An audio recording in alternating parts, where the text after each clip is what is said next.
ஒரு இலக்கை அடையணுன்னும் போது இயற்கையை இப்போ நம்ம நேசிக்கக்கூடிய எண்ணங்களோடு நம்ம போக வேண்டிய கட்டாயத்தில் இருக்கோம்.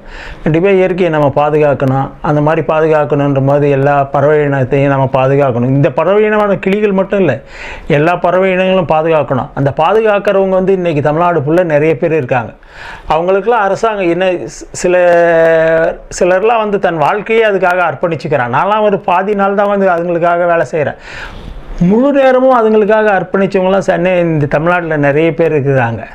அதனால் அவங்களையும் அரசு ஊக்கப்படுத்தணும். அந்த மாதிரி சேவை செய்கிறவங்க, இயற்கைக்கு சேவை செய்கிறவங்களாம் கண்டிப்பாக அரசாங்கம் அரசு தான் ஊக்கப்படுத்தணும். அதாவது ஒரு தொண்டு நிறுவனம், தனி நிறுவனங்கள் கூப்பிட்டு மரியாதை செலுத்தும் போது அந்த சேவை செய்கிறவங்களுக்கு அரசு இன்னும் அதிகமாக கவனம் செலுத்தணும். ஏன்னா அந்த மாதிரி ஒரு சேவை செய்கிறவங்க எவ்வளோ வெளிநாட்டு பறவைகளுக்காக சிலர்லாம் நிறைய சேவை செய்கிறாங்க.